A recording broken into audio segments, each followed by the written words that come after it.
Hello दोस्तों, मैं हूं मदन राठौर। आपके अपने यूट्यूब चैनल स्टडी सेंटर 96 में आपका स्वागत है। तो डेली करंट अफेयर्स का यह हमारा एपिसोड नंबर 33 है, जिसमें हम बात करेंगे 10 महत्वपूर्ण करंट अफेयर्स के प्रश्नों पर। तो पहला प्रश्न है कि सिवेलुच ज्वालामुखी कहाँ स्थित है।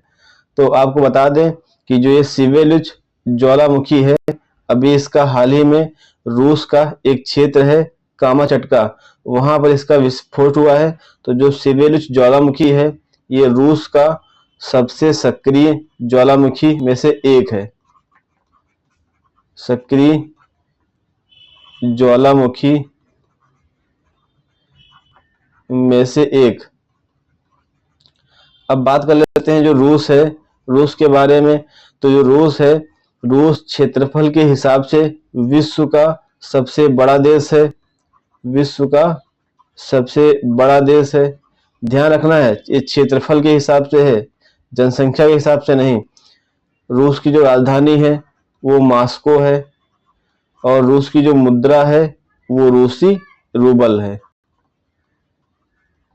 तो हमारा सही उत्तर हो जाएगा ऑप्शन डी, रूस। अगला प्रश्न है, विश्व में सबसे अधिक आयु तक जीने का रिकॉर्ड निम्नलिखित में से किसके पास है।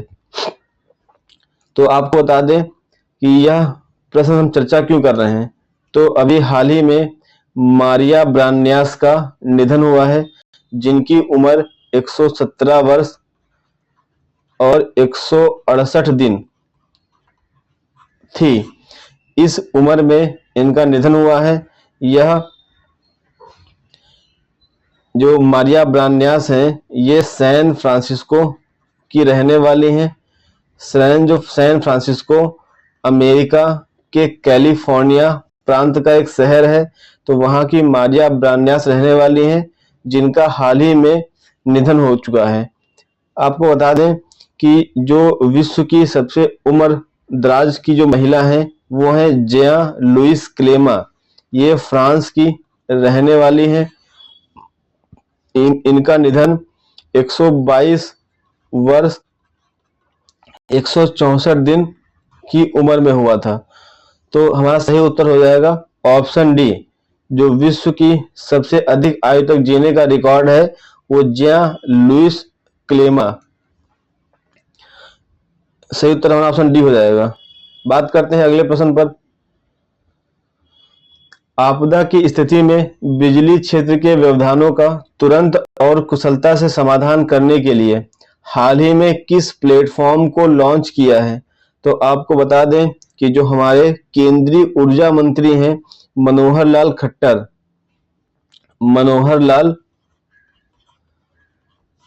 खट्टर, ये हमारे वर्तमान में केंद्रीय ऊर्जा मंत्री हैं। तो इन्होंने क्या किया है कि बिजली क्षेत्र की दक्षता और पारदर्शिता बढ़ाने के लिए इन्होंने तीन ऑनलाइन प्लेटफॉर्म लॉन्च किए हैं। तो ये जो तीन ऑनलाइन प्लेटफॉर्म हैं, इनके नाम क्या हैं। तो इनके जो नाम है, एक का नाम है प्रॉम्प्ट पोर्टल और एक का नाम है ड्रिप्स पोर्टल और एक है जल विद्युत डीपीआर।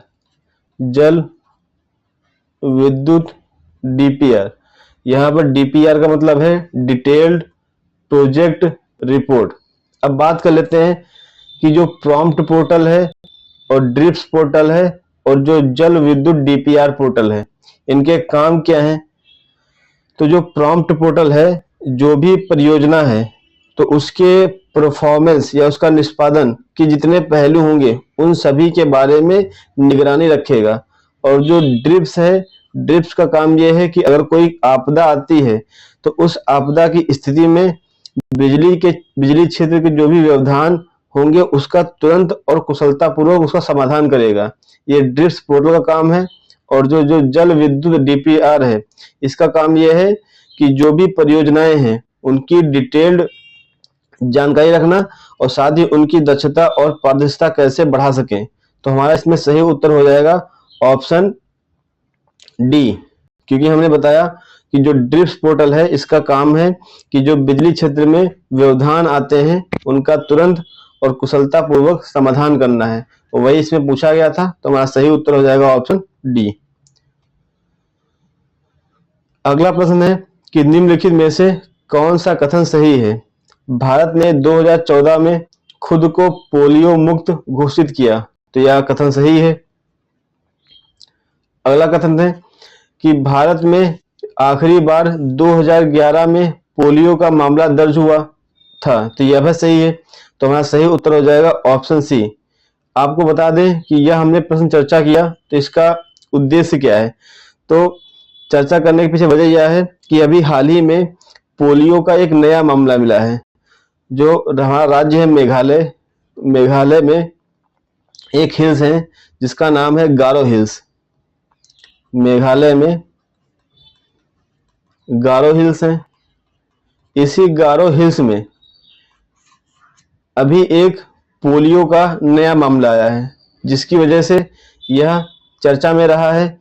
जो पोलियो है, यह पोलियो वायरस से होने वाली बीमारी है जिसका समय अनुसार टीका दिया जाता है। तो हमारा सही उत्तर हो जाएगा ऑप्शन सी। दोनों कथन सही हैं। अगला प्रश्न है कि ब्यूरो ऑफ एनर्जी एफिशिएंसी द्वारा जारी डेटा के अनुसार सर्वाधिक संख्या में ईवी चार्जिंग स्टेशन किस राज्य में है? तो आपको बता दें कि सर्वाधिक संख्या में जो ईवी चार्जिंग स्टेशन है वो कर्नाटक में है। तो हमारा सही उत्तर हो जाएगा ऑप्शन ए। जो कर्नाटक है, कर्नाटक में वर्तमान में 5765 ईवी चार्जिंग स्टेशन है। ईवी का मतलब इलेक्ट्रिकल व्हीकल। जो इलेक्ट्रिकल व्हीकल होते हैं उनको चार्ज करने के लिए स्टेशन बनाए गए हैं, जो सबसे ज्यादा कर्नाटक में है 5765। और इनमें से भी जो अधिकांश हैं वो बेंगलुरु के अर्बन रीजन में है। और दूसरे नंबर पे है महाराष्ट्र। महाराष्ट्र में है 3728 ईवी चार्जिंग स्टेशन, और उत्तर प्रदेश में 1989 है। तो कह सकते हैं कि ईवी चार्जिंग स्टेशन के मामले में उत्तर प्रदेश का भारत में तीसरा स्थान है। तो बात करते हैं अगले प्रश्न पर। उत्तर प्रदेश का पहला स्किन बैंक कहाँ खोला जाएगा? तो उत्तर प्रदेश का जो पहला स्किन बैंक है वो कानपुर में एक अस्पताल है जिसका नाम है हैलेट अस्पताल। तो कानपुर के हैलेट अस्पताल में ये उत्तर प्रदेश का पहला स्किन बैंक खोला जाएगा। तो हमारा सही उत्तर हो जाएगा ऑप्शन डी। और जो अन्य विकल्प हैं इनकी बात कर लेते हैं। जो गाजियाबाद है, गाजियाबाद में अभी हाल ही में भारत का पहला एआई आंगनवाड़ी केंद्र खोला गया था। एआई आंगनवाड़ी केंद्र खोला गया था, यह भारत का पहला था। अयोध्या का संबंध सूर्य तिलक योजना से है। सूर्य तिलक परियोजना अयोध्या में शुरू की गई थी। और चित्रकूट में क्या है कि यूपी का पहला ग्लास स्काई वॉक ब्रिज का अनावरण किया गया है। तो इतनी बातें हमें ध्यान रखनी है। ग्लास स्काई वॉक ब्रिज इसका अनावरण किया गया है। बात करते हैं अगले प्रश्न पर। डीआरडीओ और भारतीय सेना ने किस क्षेत्र में स्वदेश निर्मित man portable anti tank guided missile का सफलतापूर्वक परीक्षण किया है? तो वो किया है पोखरण राजस्थान में। तो सही उत्तर हो जाएगा ऑप्शन सी। ध्यान रखना है। बात करते हैं अगले प्रश्न पर कि चंदका वन्यजीव अभयारण्य जो हाल ही में समाचारों में देखा गया किस राज्य में स्थित है? तो जो चंदका वन्यजीव अभयारण्य है यह उड़ीसा का एक अभयारण्य है। आपको बता दें कि यह जो चंदका वन्यजीव अभयारण्य है चर्चा में क्यों रहा। चर्चा में इसलिए रहा क्योंकि चंदका वन्यजीव अभयारण्य में स्वतंत्रता दिवस पर 2 हिरण जिनके नाम थे सांभर और बार्किंग, तो सांभर और बार्किंग 2 हिरण छोड़े गए इस अभयारण्य में, इसीलिए चंदका वन्यजीव अभयारण्य चर्चा में रहा और यह उड़ीसा राज्य से संबंधित है।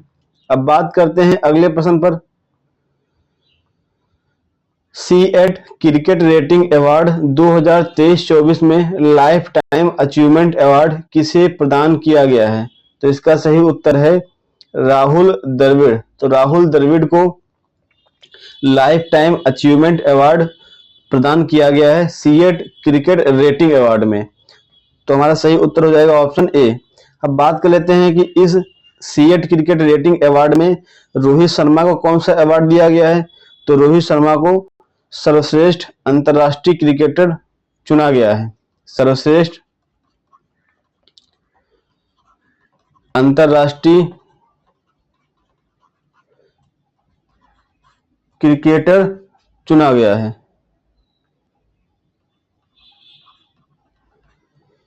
और जो विराट कोहली हैं इन्हें सर्वश्रेष्ठ वनडे बल्लेबाज चुना गया है। सर्वश्रेष्ठ वनडे बल्लेबाज चुना गया है। और जो मोहम्मद शमी हैं इन्हें सर्वश्रेष्ठ वनडे गेंदबाज के रूप में चुना गया है। अब बात करते हैं अगले प्रश्न पर कि प्रेरणा कार्यक्रम जो हाल ही में समाचारों में देखा गया किस मंत्रालय द्वारा शुरू किया गया। तो ये प्रेरणा कार्यक्रम जो है ये शुरू किया गया है शिक्षा मंत्रालय के द्वारा। तो सही उत्तर हो जाएगा हमारा ऑप्शन सी। तो दोस्तों यह मेरी आज की क्लास थी। अगर मेरी यह क्लास आपको ठीक लगे तो हमारे वीडियो को लाइक करें, चैनल को सब्सक्राइब करें और वीडियो को अधिक से अधिक शेयर करें। धन्यवाद दोस्तों।